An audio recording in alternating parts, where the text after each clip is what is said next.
good people, for coming. I've called this press conference to address the very sad situation in Kalou, where President William Ruto has ordered a massacre on the Kikuyu people in Kalou in a futile attempt to force them to elect a UDA candidate. When the IG announced that he would deploy 2,000 police officers in Kalou, I wrote to him and I told him I had information that there were sinister motives. I did inform the IG that he has lost the control of the National Police Service, and that deployment has been done by Kipchumba Murkomen, Raymond Omolo, under the instructions of President William Ruto. I did inform the IG Douglas Kaja that rogue police officers operating under members of parliament had been dispatched to Kalou to cause mayhem. There are three groups of rogue police officers. One is under Eric Wamumbi and his wife Betty Maina, is called Nairobi Sierra. Another one is under Dennis Itumbe, and another rogue 40 officers under Charles Karondo of the Communication Authority.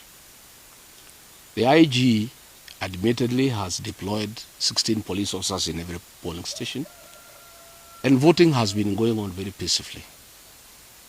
Up to now, 54% of the population has cast their votes. The people have been very peaceful and there has been no problem. At around 12 noon, the UDA people realized that they have lost the election, where our candidate is leading with almost 95% of the votes that have been cast.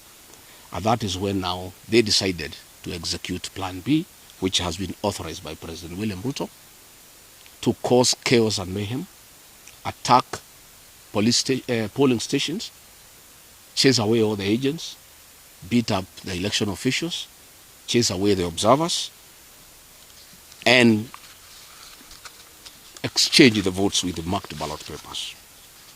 As we speak, Munyeki Primary School has been attacked, Huruma Primary School has been attacked, AC Primary School, the biggest polling station, has been attacked, Nyakiambi Polling Station, Gorika and Mumbi.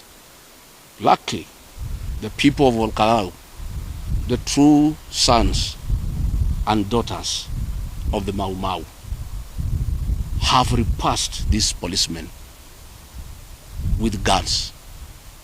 And I really want to thank our gallant young people of Kalou for refusing to give in to violence. This gang has retreated to Royal Garden Hotel in Kalou. That is where they are meeting currently. The three killer squads, and they are under the control of the following members of parliament. And we are ashamed they are people from this region who are brutalizing their own community under the instructions of William Ruto. The Honorable Sabina Chege, the Honorable Kawanjiku Njuguna of Kiamba, Eric Wamumbi, Betty Maina, and the women rep for Kiambu Wamuraba. The MP for Nakuru East, Honorable Gikaria, has been organizing goons, and all the goons that are in Kalou have come from Nakuru, and they are using Molin luxury shuttle. I want to apologize. I alone, when I spoke to a media station, I said it's Molo Line. I want to give undeserved apology to Molo Line, because they are not the ones. It's Molin luxury shuttle. This is the team of public transport that has given out their vehicles to take goons to Kalou to kill the people of Kalou. This is unacceptable and they will be punished. I am announcing to the people of Mount Kenya region that Molin luxury shuttle must be boycotted forthwith, and they will get no customers in this region for agreeing to ferry goons to go and kill Kikuyus in Kalou. And I want to ask everybody in all 11 counties, forthwith, Molin luxury shuttle must be boycotted and should not get a single passenger anywhere because of what they are doing. I want to ask these members of parliament from this region who are being used by William Ruto to injure their own kinsmen, to beat up their own people, to overturn the will of the people, that they are traitors and they are an embarrassment to our community. Charles Karondo, Dennis Itumbi, Eric Wamumbi, Betty Maina, David Gekaria, Sabina Chege, Wamuratha, Kawanjiku, you are an embarrassment to our community. How can William Ruto fool you to organize violence against your own people?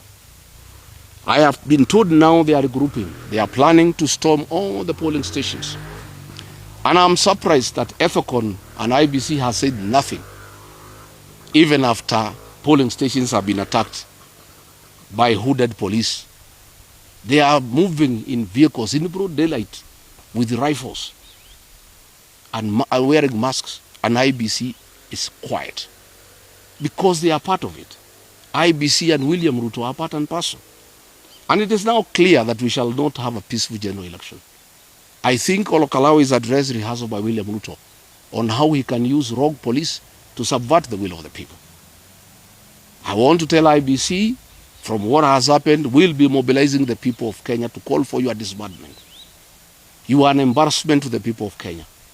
This election was very peaceful until you connived with William Ruto to cause violence.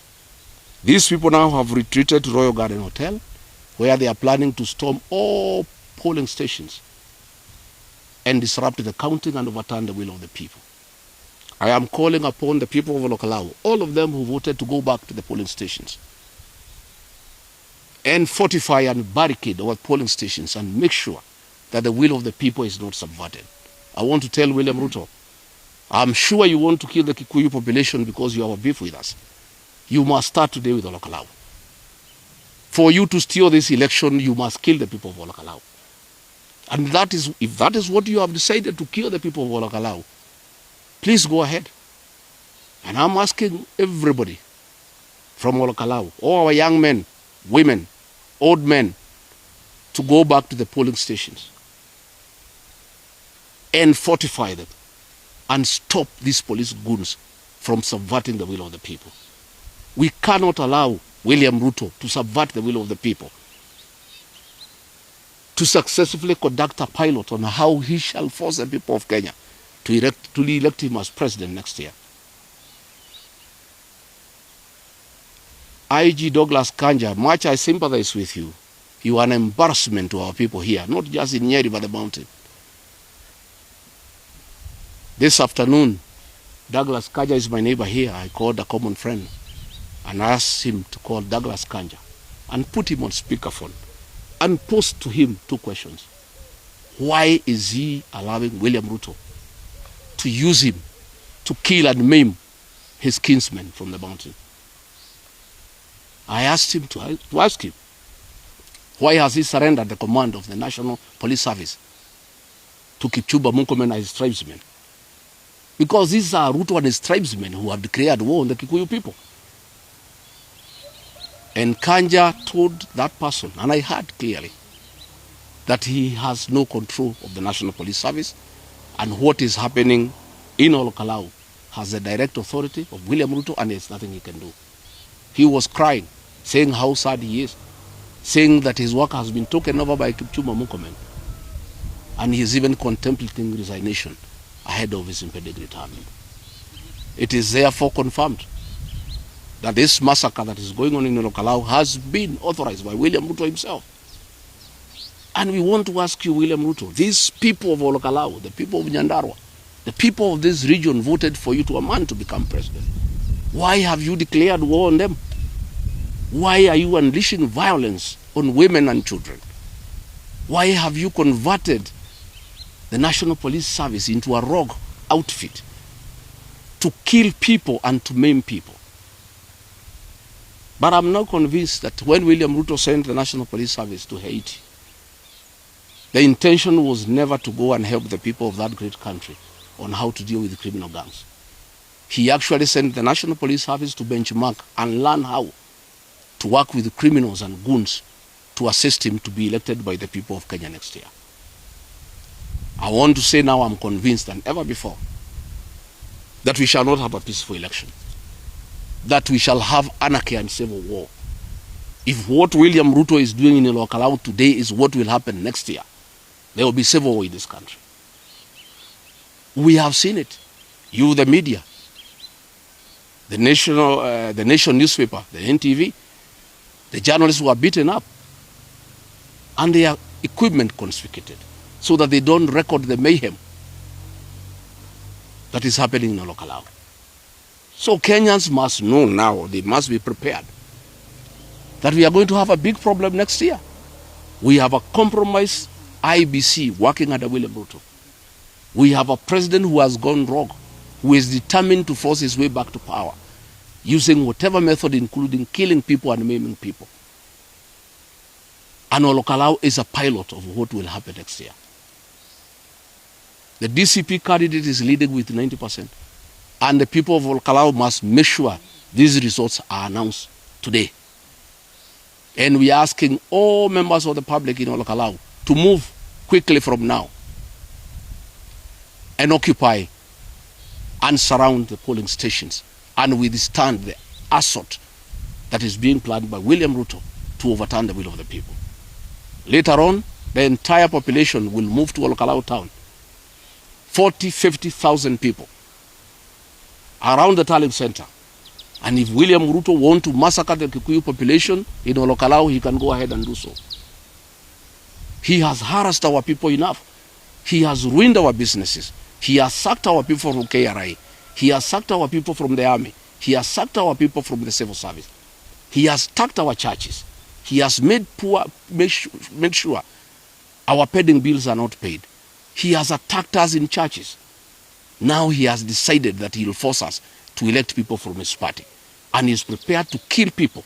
He is prepared to unleash violence on the Kikuyu population because of his hatred for this community. What has happened today is an eye-opener to my people. Please wake up and know now that William Ruto means very bad thing for our community. And all those of you who work with him, you are traitors of our community. You are shameless. Nobody can believe that Kikuyu's member of parliament can join William Ruto to kill their own kinsmen because of an election. And all of them will be voted out, I can assure you. No member of parliament or senate working with William Ruto to unleash violence on our people will be re-elected. And Moses Kuria, shame on you. You are organizing gangs and goons to attack our people in Kalou. For the longest, you have been organizing goons to attack businesses belonging to the Kikuyu nation. Our people have really suffered under your hands. How much money do you Kikuyu traitors need from William Ruto to betray your people and turn against them and brutalize them and maim them and use guns? So I'm told tear gas is being assembled so that when they go to the polling stations and they find our people, they can use tear gas on them. I want to urge our people not to run away. Carry a bottle of water and Colgate to deal with the effects of tear gas. The people of Kalou, the people of Nyandarua, are the true sons and daughters of the Mau Mau. They cannot be intimidated today. They must put up a fight, and a strong one.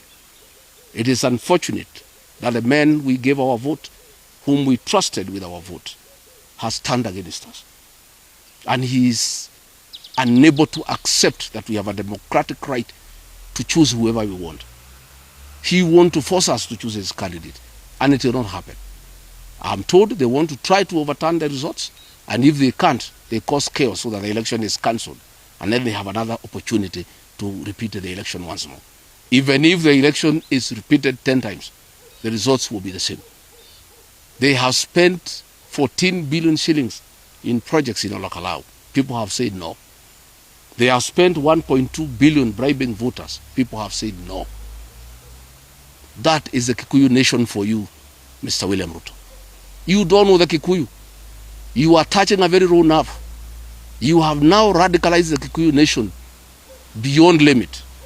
And you face the consequences of a radicalized Kikuyu nation. And I'll be calling upon this community to boycott all your public meetings forthwith because you have declared war on the community. We cannot allow you to persecute this community further. You have done more than enough. You have done enough damage to this community. You have abused us. You have called us tribal. You have called us prostitutes. You have used all manner of adjectives to describe this community that gave you power. Now you have decided to use force, to use police to brutalize our people, using traitors from the community. Shame on them. Nobody can believe it. No other community joins another to fight their own people. Eric Wamumbi, Betty Maina, Charles Karodo, Dennis Itumbi, David Gikaria, Sabina Chege, Anu Amurada, Joguna Kawanjiku. What has happened to you? How do you feel today you are in Olokala organizing police to brutalize your own people? I can't believe it. But you'll be served. The only remedy for betrayal. Our people will deal with you at the ballot. I want to thank you.